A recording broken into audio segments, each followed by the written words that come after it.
Joining me in studio is trainee wrestler, as she wants to address, and co-host of the Low Blows podcast, Jade Costello. Jade, thanks for joining us this afternoon. Hi. So, first of all, let's talk about the Low Blows podcast. Yeah. How did you first get involved with the guys in Low Blows wrestling parties, and later on the podcast with Rick? Yeah. Well, this kind of like explains how I got into wrestling as well. So 2013 SummerSlam happened, and it was their first night in the Woolshed. Mm-hmm. Previously they did like 2 years in Captain America's and Blanche, Right. and it was really successful. It was like really packed out, so then they moved up in the world. So SummerSlam 2013 happened, and I had some friends that were like, let's go to this thing in the Woolshed, and I was like, yeah, that sounds really cool, let's do that. I hadn't watched wrestling for years. Like, I was on and off as a kid. I was never allowed to stay up and watch Raw, all that kind of stuff. Like, I used to watch those really crappy shows that were on Sky One on Sundays, like Afterburn and all that kind of stuff, but like none of the good stuff on Velocity and stuff like that. Yeah, so I missed all the good stuff. So what was I saying?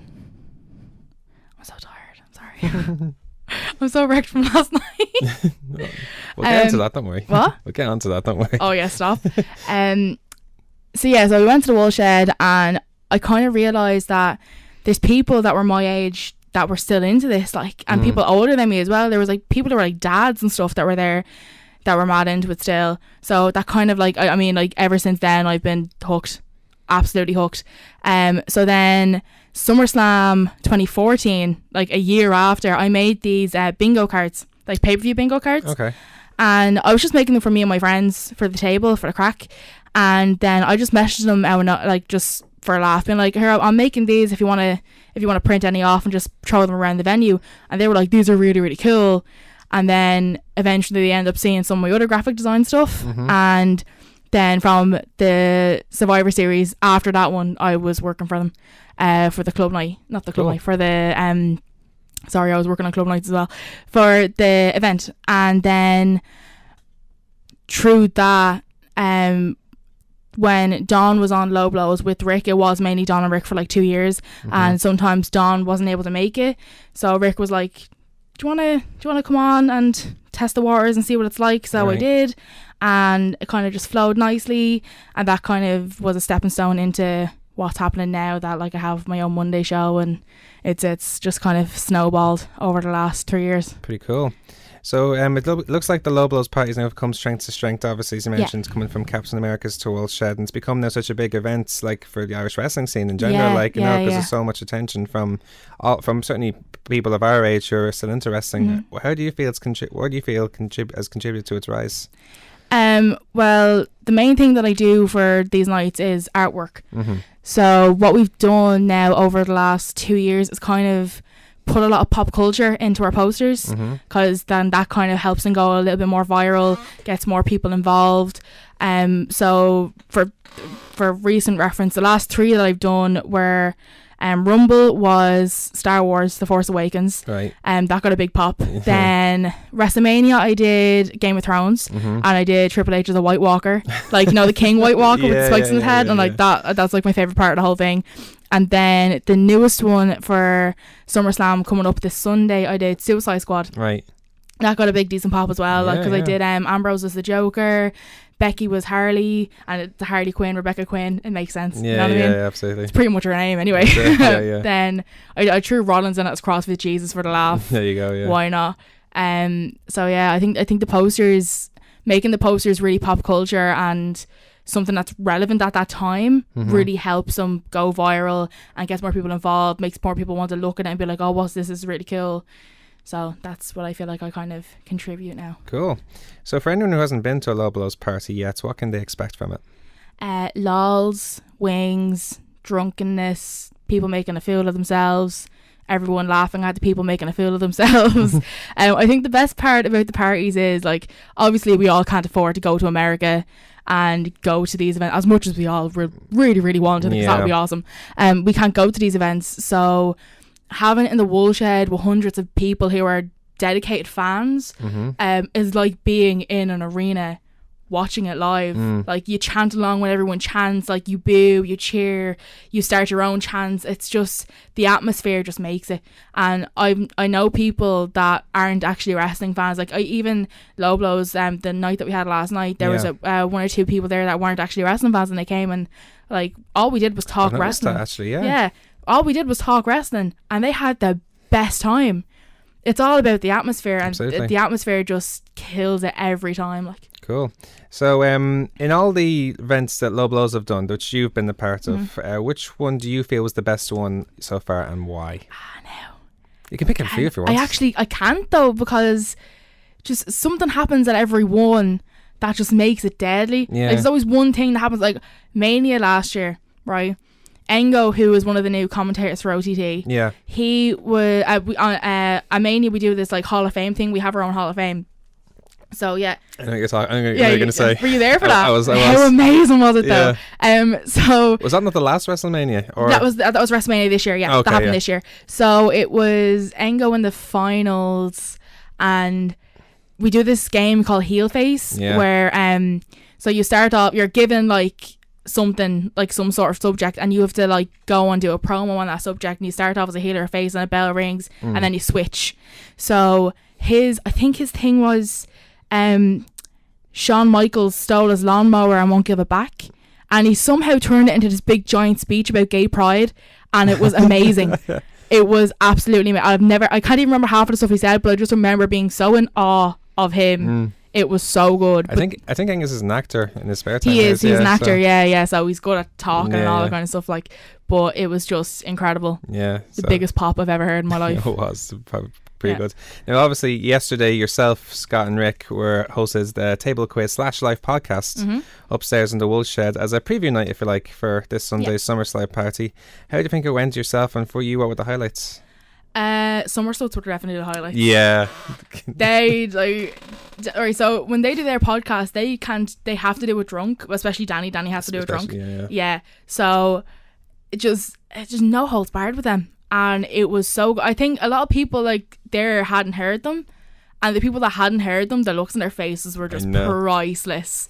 Like, I was on the Snapchat when I was like working the Snapchat when they were on, and then I just zoomed in on Jerry, and his jaw was on the floor. He didn't know what was going on. It was brilliant. But that was my first like actual live show, like work. Like, I've been there doing the live shows, like helping out with backstage stuff. I wasn't actually on the show. But this was the first show I got to do live, and as terrified as I was, outside with Al Snow's team and all, I was so scared.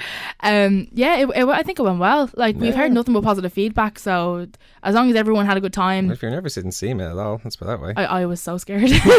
So scared. But yeah, everyone's saying the feedback was all positive. Nothing bad happened, so I'm taking that as a good sign. Awesome. Now, obviously, outside of that, you've just in the start of your career as a pro wrestler now. How are you finding the process to this point since the day you started training? Everything hurts. That was my answer last night as well. Everything hurts. I think like as Irish people, we just like to complain about things. So I think this is just another thing I just like to complain about, that everything hurts. You know what I mean? All we like is tea, the crack, and complain about things. So yeah, I love it. Like, the amount of times I've taught him, like, there's obviously good days and bad days where I feel like I'm not doing really well, but then there's other days where I feel like I'm improving. But like the days where I don't feel like I'm doing really well, I always think to myself, like, what if I physically wasn't allowed to do this anymore? And then I nearly start crying, because I'm like, I actually can't imagine myself not doing this now. Even though before I never thought I'd be able to get into this before, like, it's so new to me, and it's just, I've kind of just dived into it, and I love it so much, and it's just given me so much more confidence as a person. So it's doing nothing but, other than killing my body slowly, it's doing nothing but positive things for my life. There you go. So yeah, well, as you say, you complained about it, but then again, once you get past all that, love it. I absolutely love it. You're under the persona of Abi Mox. So how would you describe her character? But she's a beast of a woman. Absolute beast of a woman.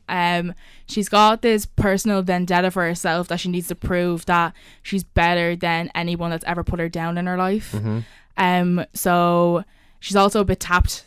She's got a bit of a psycho streak. I always feel like when she goes into a blind rage, I always feel it's like, when Kill Bill, where she sees someone she's gonna kill, and then everything goes red. It's like that's what goes on in her mind. Okay. And then she just murders somebody, and then doesn't remember what happens after it, because it just happens, like it just snaps. She's got her little buddy on a chain, Skull, Ado. Yeah, well, it's Aiden, but everyone's just calling him Ado now, so I'm just gonna go with it. Aiden is her ex-boyfriend or current boyfriend. Like current boyfriend. Yeah. I said she was tapped, like, she's not all there. Okay. But yeah, so she had this thing that happened to her when she was younger, and then she fell in love with this guy, and then they got split apart. And then when she was older, she found him, and then she stalked him, and then she kidnapped him, and then she killed him, and then she put a salt on his skull. Right. And now she carries it around with her. Awesome. So she's really normal. So you say how wrestling has given you a lot of confidence personally. What else do you hope to achieve from being a professional wrestler? Traveling would be really cool. I'm very much a homebird, but if I was traveling for work, that would make it an excuse in my mind, because I couldn't imagine myself not being anywhere but Dublin, because I love Dublin. As much as we all complain about how much of a kip it is, it's a hometown, like, it's your hometown, so you're gonna love it. But I'd love to travel around Europe with it. America would be cool too. If WWE ever happened, that would be awesome, but like, we'll see. They have their big girl, and she's The Rock's cousin, so I don't know how well they'll deal with a second big girl that's just really pale and Irish. She needs a rival at some stage. This is very true. Yeah, it is very true. But for now, the goal is to just focus on training, get class, and hopefully start off like traveling England, and then maybe like Belgium and Europe and stuff like that. Awesome. Now, of course, you've been involved with the roster of main stage wrestling shows before, like for like one or two shows now. Yeah. Say. So what's it been like for you personally, like being there in the ring? Screaming at kids is the best part. Making kids hate you is so much fun. Like obviously it's PG, so you can't swear, so you come up with like the stupidest things, like you're smelly or something stupid, like, but because you're like this really tall, face painted weirdo, they're just like, I don't like you. That's when you know you're doing your job, when they give you abuse. It's great. I love it. It's cool. So obviously main stage wrestling are live this weekend in Drimnagh, your home village, hometown, on Saturday 20th of August. What can new or familiar fans expect from main stage wrestling shows? Well, for people that go to OTT, there are OTT wrestlers on the roster. I think a lot of people feel like a PG show is just going to be trainees, but the trainees need to work with advanced people. So on the regular, you'll see Paul Tracy and Rocky Mack is the champ. So Paul Tracy is going against Butch, the announcer. Yeah. So he's a wrestler as well. Obviously, he would be. But Butch is going to be there. He's fighting Paul Tracy and Frankie Phoenix, and Butch and Frankie are both from Drimnagh as well. So you up the hometown. Makes it interesting. Yeah, it's such a weird mix, but because Butch is a comedy wrestler and Paul Tracy is Paul Tracy. Yeah. So it's going to be so interesting to see how that happens. Yeah, cool. So as a fan, who would you be your favourite wrestlers, both growing up and right now? Growing up, I was obsessed with The Rock. I kind of wish it was Stone Cold, because that would have made me a really cool kid, but it was The Rock. And then when I was 8, I forced myself to learn how to do the eyebrow. Yeah, I can do I'm not doing it now because I'll just start laughing. I don't know if you want to stop, but I can do the eyebrow, just as a warning. I'm holding you to do that now. I can do it. It's good. I can do it. And then now, this isn't a surprise for anybody who listens to the podcast, it's Bray Wyatt. I know this is going to sound really kind of really him, but he is the reason I got back into wrestling. So at that SummerSlam 2013, he was in his first main roster debut match against Kane. And I know people are going to be like, why isn't it someone like Shawn Michaels or whatever, but I like character driven wrestlers, and just his entrance and the aura that he had around him for that entrance just got me hooked straight away. I was in.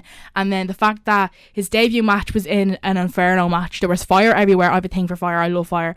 So I was just like, yes, this is it. I'm in. I'm hooked. That's it. Like, and ever since it's hard being a Wyatt fan, but I've been following him ever since, and he's just a huge inspiration to me. Like. I can understand from a character's point of view. Yeah, from a character. Follow, from a character point of view, he's just because when I was like, for me, like I always felt PG wrestling was never properly character driven, like a proper character, like someone that lived their gimmick, like, and he just convinces you he is that person.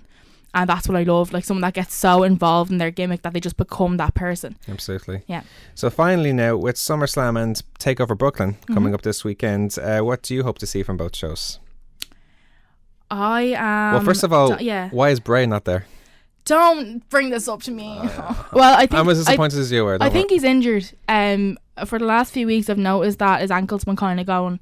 And I think, was a SmackDown last week? He rolled it, I think, against Dolph Ziggler. Yeah. Yeah, when he challenged him for his number contender spot. Well, the way I see it, this SummerSlam card is stacked as it is because of the brand split now. Like, when SmackDown get to do their own pay-per-views, Bray's going to be top card. Like, he's already top card on SmackDown. So he's eventually going to get that big belt, and that's what I feel like he needs now. Because he's for years he's been the person that hasn't needed a belt, but I just feel like him having a belt will just show everybody like they care about what I'm doing here, and they're not just throwing me to the side as just the big monster heel, you know what I mean? Yeah.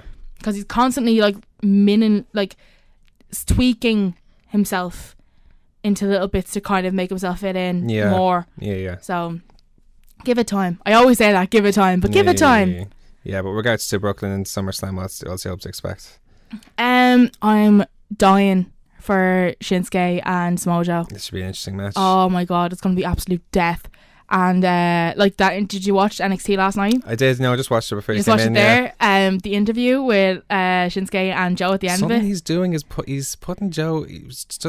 Joe's doing something to get to his head, or Shinsuke's doing something to Joe. He's going to his head. I'm like, wait. Because Joe's gone melted and Shinsuke is just sitting there smiling. I love when like Joe started going mental. It just pans to Shinsuke and he's just sitting there with a giant grin on his face. I love it. The week before he just went, got your nose. Yeah, got your nose. He's just, oh god, like. He doesn't even say anything, and he just has a room. Yeah, it's just mental. And then Asuka and Bayley as well. I think Bayley's gonna get the belt, 2-time champ. If she doesn't, then she's going to the main roster. Yeah. If she does, then she's staying there, obviously. But someone needs to defeat Asuka. No, she's undefeated, and if it's going to be anybody, it should be Bayley. Yeah. So it would make sense that she gets the belt again. Absolutely. I kind of want Gargano and Ciampa to get the belts too. I'm for that. Yeah, I really want that. And then what else is happening? Oh, you heard Ibushi might be on it as well. That's rumours. It's rumours. Yeah. And if he is, then I will pop for that. Yeah, because he's amazing. And then for SummerSlam, obviously, Balor Rollins. That's basically gonna be like Ireland in the bloody Euros, and when they got that like victory and got on to the next thing. I don't football. So I'm just like, that thing that happened with the football and the legs and the shorts and stuff with the ball, and then they got the thing and they got the victory thing. Yeah. That's going to be Rollins. That's going to be Balor. That's going to be amazing. Yeah, absolutely. The amount of Balor shirts and Balor paint I'm going to see on Sunday is going to be intense. I think Rick will have to do a reprise of Finn Balor again, like he did it. That took. I painted that on him. Oh yeah. Yeah, and like it was such a waste though, because he wanted to hide it from everybody, obviously, because he wanted to be a surprise. But by the time I put it on him, and we got there, and he had like a hoodie on and like a sheet mask on to hide it, and we took it off, it was like melted off of him. It's had to be redone, and just went back out to topless, like. That's it, like. It was so perfect on him. I even went to go and try like redo it on him, and it was just gone. He was just sweating underneath all the stuff, so he can piss off if he thinks I'm doing that again. Like.